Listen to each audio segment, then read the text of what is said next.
Hi everyone, welcome back to the session. Today we'll start with Module 5. Module 5, it deals with rigid payment failures, maintenance and evaluation.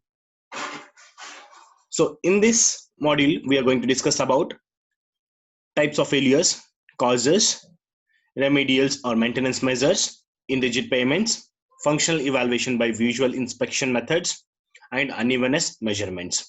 Also, we are going to study about design factors for runway payments, design methods for airfield pavements. So we'll start with typical payment failures of rigid payment. So here, there are some of the typical payment failures are mentioned below, starting with the scaling of concrete, spalling of joints, then mud pumping, shrinkage cracking, warping, and then we have structural cracking. Starting with the first one, that is scaling of cement concrete. Scaling of rigid pavement, it simply means that peeling off or flaking off of the top layer or skin of the concrete surface. This may be due to some of the reasons such as improper mixing. Then it may be due to the performing finishing operation while bleed water is on the surface, or also it may be because of the excessive vibration during the compaction of the concrete. You can see the image shown here. The second one is shrinkage cracks. Formation of hairline shallow cracks on concrete slab is the indication of the shrinkage cracks. During the curing operation of cement concrete pavement, immediately after the construction, the shrinkage cracks generally develops. And the placement of cracks are longitudinal as well as in transverse in direction. These shrinkage cracks develop on concrete surfacing during the setting and curing operations. The next one is spalling of joints. It is also known as joint spalling. Joint spalling is the breakdown of the slab near edge of the point or joint. Normally, it occurs within 0.5 meter of the joints. There are some of the common reasons for these spalling of joints, such as insufficient strength of the concrete slab near the joints, excessive stress at joint due to the wheel loads, or it may be due to faulty alignment of incompressible material below the concrete slab. This also forms an overhang of a concrete layer on top side, and the joint later on shows excessive cracking and subsidence. So the next one is mud pumping. It is a rigid pavement distress in which the soil slurry ejects out through the joints and cracks of cement concrete pavement caused during the downward movement of slab under heavy wheel loads.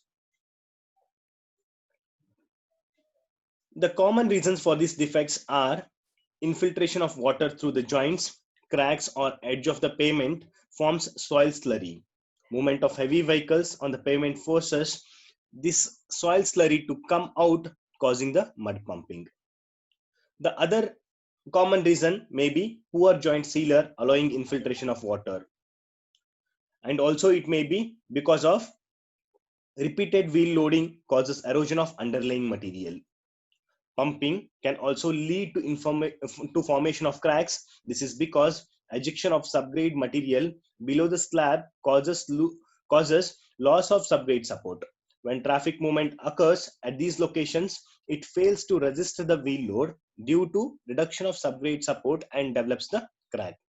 Generally, this type of defect can be identified when there is a presence of base or subgrade material on the pavement surface close to joints or the cracks. So the one of the remedies mentioned here, that is mud pumping, can be reduced by providing mud jacking and lifting of slabs. So these are the diagrams shown for the mud pumping. Basically, it is nothing but when material present below the road slab ejects out through the joints or cracks. It is called pumping. When soil slurry comes out of that particular joint, is called as mud pumping. So moving on to the next concept, that is maintenance of the joints. As you all know that the joints are the weakest portion in all the types of CC pavements. Generally, these joints are observed in the CC payment, the efficiency of CC payments is determined by the proper functioning of the joints. During the construction of these CC payments, the filler and the sealer materials used were of such inferior quality and were less durable. Also, the old construction methods of joints in CC payments had several drawbacks. During summer, joint sealer materials is squeezed out of the expansion joints due to the expansion of slab. Subsequently, as slab contracts during winter, the joint gap opens, cut and cracks are formed in the old sealer material. That's why the periodic maintenance of the joint sealer is essential, both at expansion and contraction of the joints. The repair consists of removal of sealer material and deteriorated filler board from the expansion joints, and cleaning up the filler board is placed between the new boards. So the next one is maintenance measures in rigid payments and unevenness measurements. As we all know that payment unevenness has been already discussed in the previous class. So we'll study about the maintenance measures in the rigid payments. The maintenance is required to keep the payment structure in serviceable condition as long as possible. Over time, the payment may develop cracks, gaps, or different heights, or it may expand or contract. In some cases, this is a result of age, while in other cases, it is due to the soil or weather erosion or poor construction processes.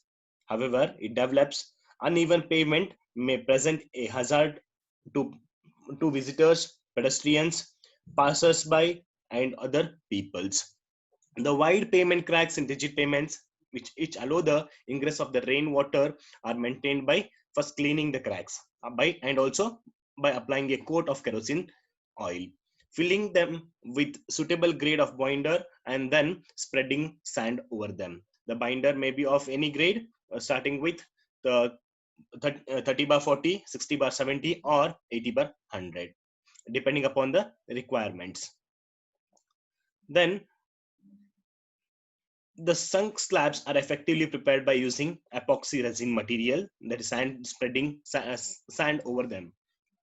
Then the sunk slabs are effectively repaired may cause localized subsidence, which is maintained by mud jacking. Mud jacking is one of the remedy for the mud pumping process. And then the number of holes of 4 to 5 centimeter are drilled at 1.5 to 3 meter center to center and grouted them by cement mortar of 1:3.5. The next one is unevenness. As we have already studied that pavement unevenness is a roughness index. Roughness index is the cumulative vertical deformation of the pavement, and it is a unit of horizontal length of the road. For a good pavement surface, the roughness index should be less than 150 centimeter per kilometer.